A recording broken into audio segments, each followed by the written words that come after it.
I'm Nick Gallo, a USA Hockey Level 4 coach, a former WHL scout, and lifelong hockey guy. It's been a dream getting to work in the hockey world, but I also like to have a little fun. Okay, a lot of fun. Welcome to Holding Court. So, if I say anything offensive in this video and you guys want to cancel me, first of all, I don't make enough money, so please don't. And also, I have this fucking got a mosquito bite on my forehead, and it straight up looks like a unicorn horn growing out of my forehead. So I'm actually today identifying as a unicorn, and we are a oppressed, protected class, so I get a free pass. Why are you jumping up here? I told you to go to your futon. You're not listening to me. You should be wearing a poppy if you're new here. What's up, guys? Welcome to another Holding Court video. I know there's a ton to be said about this. I would like to try to keep this video as short and to the point as possible. This video is more for the people who I disagree with on this subject. I'm hoping I could do a good job articulating where I'm coming from, and maybe the people who have the same stance as me's point of view on this. I'm not doing this to get the people I agree with for the high fives and the shoulder pats and the yeah, own them. That's not what this is for. Summarize. Don Cherry made a statement. It was very sloppily executed. Anytime you refer to a group of, in this case, immigrants, or a certain group of people as you people, What do you mean, you people? that's already starting the conversation off on the wrong foot. There's a lot of people who were upset and criticized Don Cherry's wording and how he put it across, and I think that's legitimate. I think that's fair. I don't by any means think that that's irrational.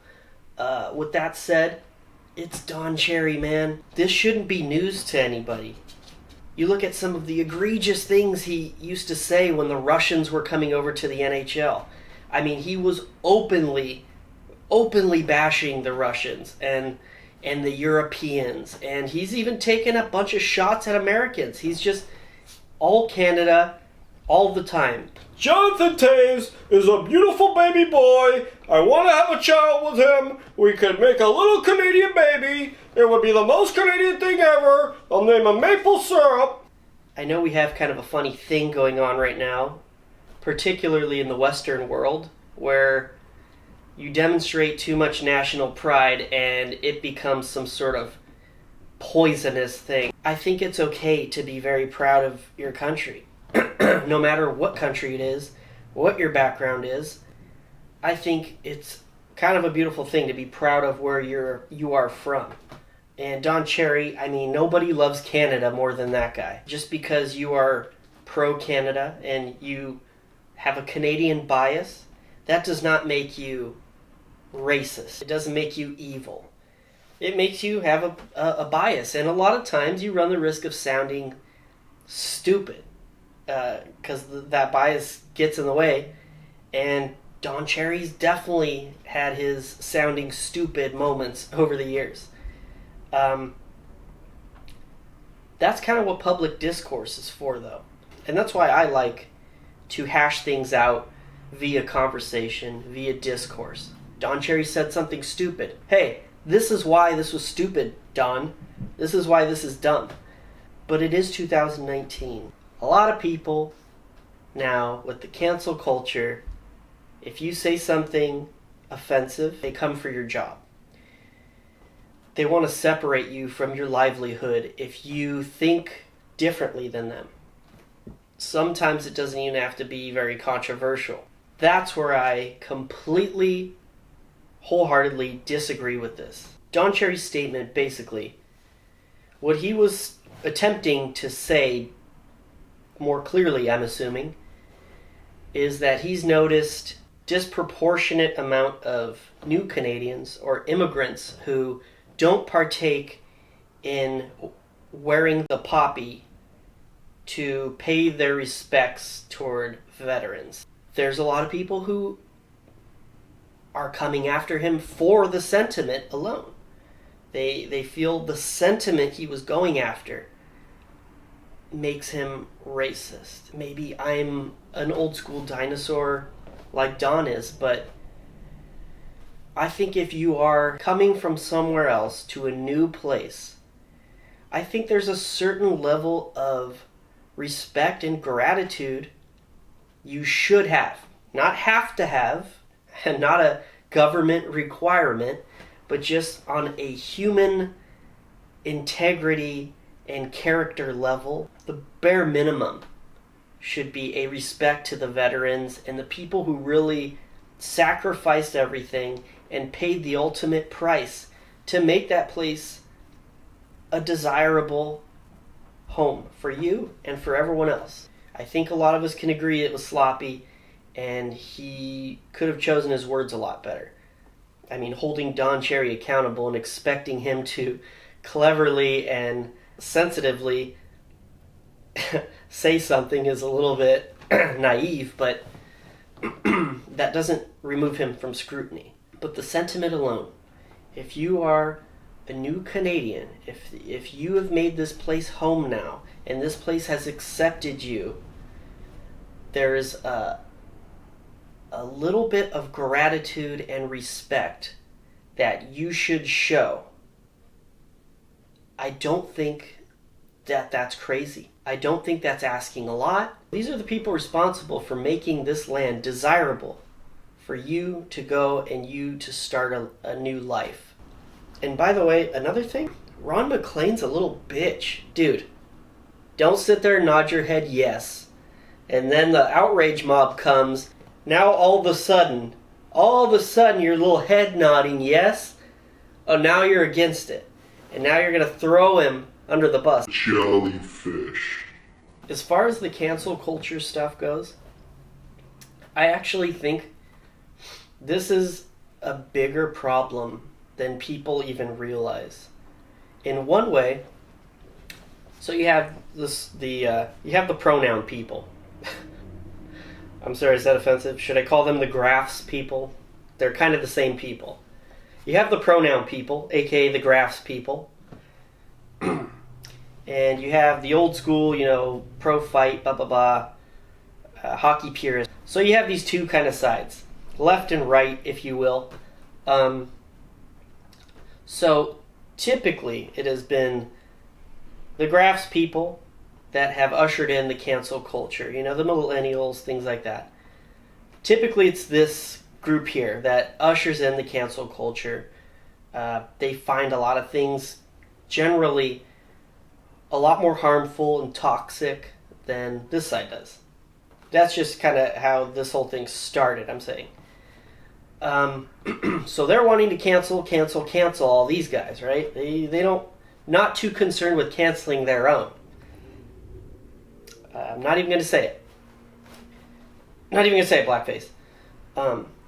So when they're coming for these guys, canceling them, removing them from their livelihoods, what do you think these people are going to do?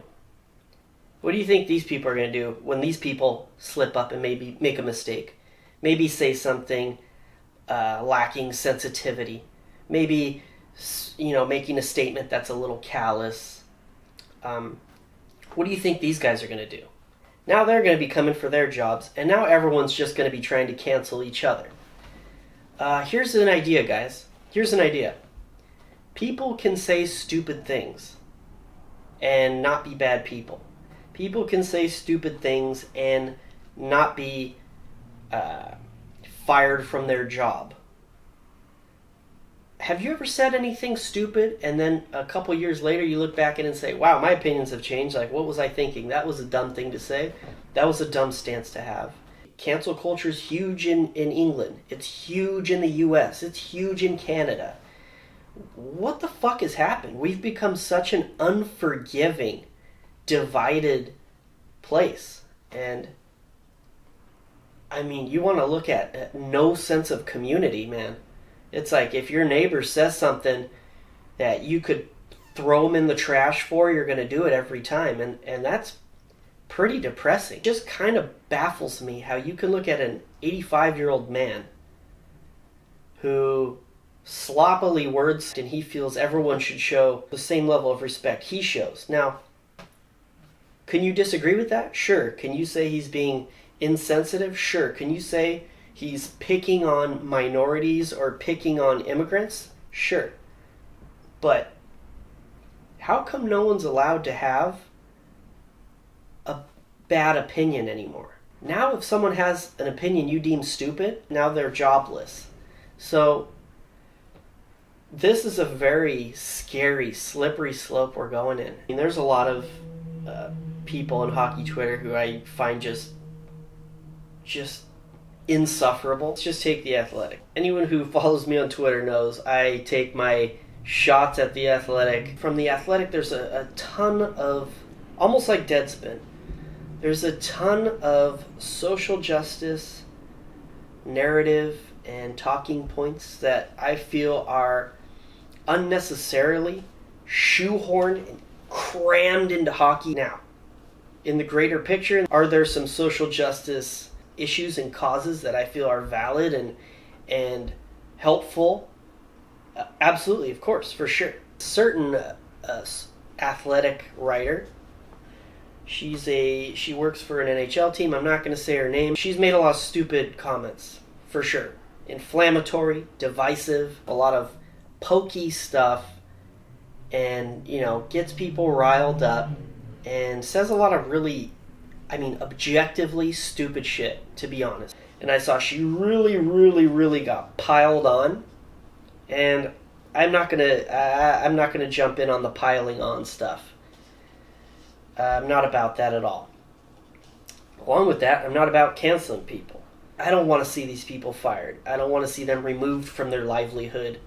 I don't want to see bad shit happen to these people. I would never celebrate seeing any of them fired or anything. It's kind of the opposite. I don't know. Maybe I'm a weirdo, but as much as I despise the way some of these people think, I'm always like, go get your money. I hope you continue to be able to do what you love, make money. Yeah, I think you have some stupid opinions. I really hope you come around on some of this stuff and stop just trying to get these shoulder pats and these virtue signal points on social media.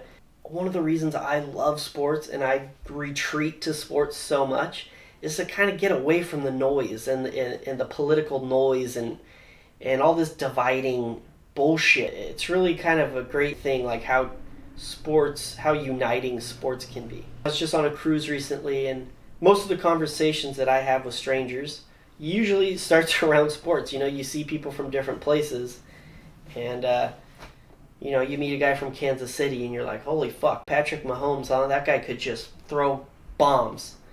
And they're like, and then they see my hat, and they're like, oh man, sorry about your Dodgers. I'm like, don't fucking worry about it. I don't even like baseball. I think it's important to maintain a dialogue and a conversation, and we can't just resort to just canceling the other side or canceling who we don't like or canceling who we disagree with, because if we're only subjecting ourselves to the people that agree with us, we really have no chance as a society. We're really never going to learn anything. So this cancel culture shit, man, I strongly believe that if continued, it's going to lead us somewhere pretty dark, and I think it's a bigger deal and a bigger issue than we understand. Where's your puppy?